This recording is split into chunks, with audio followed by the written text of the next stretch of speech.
আমি মনে করি আমাদের প্রতিদ্বন্দ্বী ক্যান্ডিডেট যেই হোক 10 ভাগের 1 ভাগ ভোট আমাদের প্রতিদ্বন্দ্বী প্রার্থী পাবে কিনা পাবে সন্দেহ আছে। আমি আমার বড় ভাই শরদ্দি আলহাজ মোস্তফা মানুষের জন্য ইনশাল্লাহ তিনি জয়যুক্ত হবেন এবং তার জন্য আমি সার্বিক মঙ্গল কামনা করছি। আল্লাহ তাআলা যেন তাকে অনেক দিন বাঁচিয়ে রাখে, গোলন্দকে একটি মডেল উপজেলা হিসেবে রূপান্তরিত করতে পারে এই আশা ব্যক্ত করি। আমাদের মেয়র সাহেব এখানে আছেন, এখন মেয়র সাহেব কিছু বলবেন।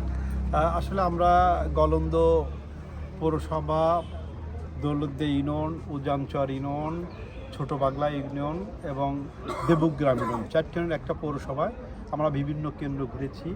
সুন্দর শান্তিপূর্ণভাবে নির্বাচন হচ্ছে, সৌহার্দ্যপূর্ণ পরিবেশে মানুষ ভোট দিচ্ছে।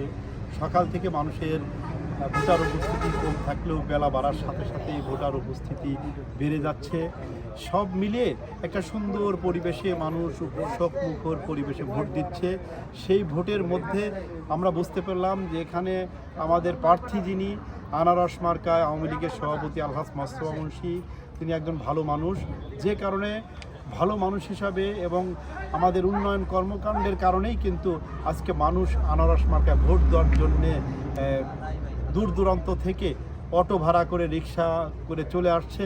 আমার বিশ্বাস 41টা সেন্টারেই আনারস বিজয় হবে এবং তার যে প্রতিদ্বন্দ্বী প্রার্থী তার কথা না বললাম, আমার পৌরসভায় 7টি সেন্টারের মধ্যে আমার দৌলতদিয়া যে কয়টা সেন্টার আমি দেখলাম সেখানে আনারসের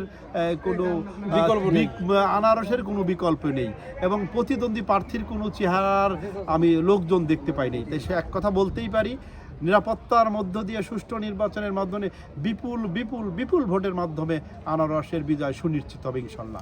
আর মোস্তফা মুন্সি ভালো মানুষ, যে কারণেই মানুষ এত আগ্রহ করে ভোট দিতে যাচ্ছে। জয় বাংলা।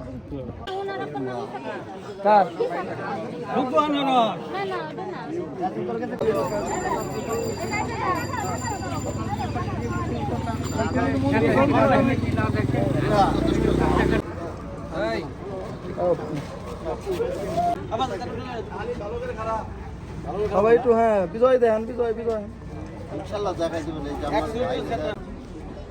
এই দেখো আমরা একটু আরো পিছিয়ে আসি। চিহ্ন দিয়ে দিলাম 41টি, পরে গান যাবে নাকি 41টি একটা পাঁচটা নাম্বার দিলাম তোমার সাথে।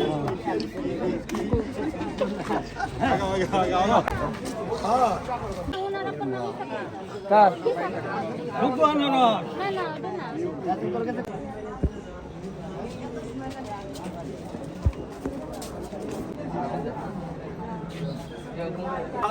অনেক বড় লাইনও ছিল। ভালো আছেন না? সব জায়গায় লাইন ভালো আছে, এখন লোক আসবে।